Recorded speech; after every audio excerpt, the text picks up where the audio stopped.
சான்றோர் சிந்தனை கருத்து விளக்கம் வழங்குபவர் முனைவர் மு.க.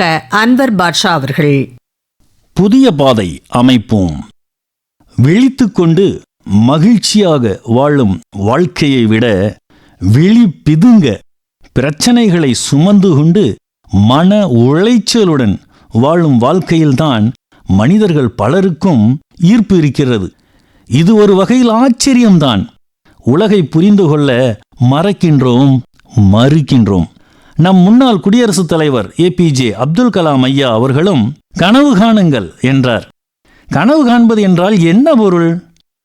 இளைஞர்கள் வாலிப கனவு காண்கிறார்கள். பணம் சேர்க்க செல்வந்தர்கள் லாபக் கணக்கு என்னும் கனவு காண்கிறார்கள். உழைக்கும் வர்க்கம் சம்பள கனவு காண்கிறார்கள். இது போலவா கனவு காணச் சொல்கிறார் நம் டாக்டர் அப்துல் கலாம் ஐயா அவர்கள்? அல்ல அல்ல. அவர் கூறிய கனவு உறக்கத்தில் வரும் கனவு அல்ல. ஆம், நம்மை உறங்கச் செய்யாமல் இலக்கை, இலட்சியத்தை அடையும் வரை முயலும் உத்வேகமான கனவு காண வேண்டும் என்று அல்லவா கூறினார். நாம் என்னவாக வர வேண்டும் என்ற மேலோட்டமான விருப்பம்தான் ஆசை. ஆசைப்படுவது தவறல்ல. அந்த ஆசை தறிக்கெட்டு போகாமல் சீர்படுத்த வேண்டும். பின் அந்த ஆசைக்கு திட்ட வடிவம் கொடுத்தால் அதுவே இலக்கு ஆகும். நம் வாழ்க்கை என் நிலை அடைய வேண்டும்? சமுதாயத்தில் நம் பங்களிப்பு என்ன? நாம் என்ன செய்ய வேண்டும் என வரையறுத்து வாழ்வதே வாழ்வின் குறிக்கோள். நீ எதை ஆழமாக எண்ணுகிறாயோ அதுவாகவே மாறுகிறாய் என்பார் சுவாமி விவேகானந்தர். இதனை நம் வள்ளுவ பேராசான் எண்ணிய எண்ணியாங்கு எய்துப என்னும் குறள் வழி விளக்குகிறார். நல்ல எண்ணம் நாம் உயர்வடைய நல்ல புதிய பாதையை காட்டும். நம் மூளையின் மொழி காட்சிகள்தான். நம் மூளை அனைத்து செய்திகளையும் காட்சிகளாகவே புரிந்து கொள்கிறது. எனவே நீங்கள் அடைய வேண்டிய நிலையை காட்சிகளாகவே காணுங்கள். கனவுகளை காட்சிப்படுத்த தெரிந்தவர்கள்தான் வெற்றி பெறுகிறார்கள். அவர்களுக்கு இயற்கையானது புதிய பாதையை காட்டுகிறது. எதிலும் பாசிட்டிவ் எனர்ஜிக்கு வாய்ப்பளியுங்கள். நெகட்டிவ் எனர்ஜிக்கு விடை கொடுங்கள்.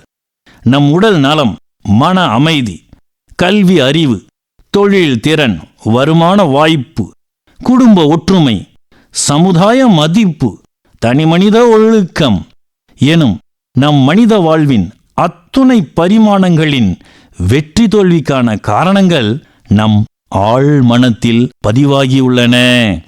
நாம் உறுதியான நிலையில் இருந்து செயல்பட்டால் மட்டுமே நம்மால் எதிலும் மாற்றங்களை கொண்டு வர முடியும். வழிப்பயணத்தில் முட்கள் இருக்கலாம், இல்லாமல் இருக்கலாம். ஆனால் வாழ்க்கை பயணத்தில் சிக்கல் இல்லாமல் இருக்குமா? எண்ணி பார்த்தல் வேண்டும். மேடு பள்ளம், குறை நிறை, இன்பம் துன்பம் நிறைந்ததுதான் நம் வாழ்க்கை பயணம். அதில் நிறைவாக பயணம் தொடர நம் மனம் பக்குவப்படல் வேண்டும். அதற்கான பயிற்சியை மேற்கொள்ள முயற்சிக்க வேண்டும். அப்போதுதான் தடைக்கற்கள் கூட படிக்கற்களாக மாறி நமக்கு புதிய பாதை தரும், வழிகாட்டும். நம்மிடம் உள்ள எதிர்மறை எண்ணங்கள், எதிர்மறை உணர்வுகள், எதிர்மறை பழக்க வழக்கங்கள் என இவற்றையெல்லாம் மொத்தமாய் எரித்துவிட்டால் போதும்.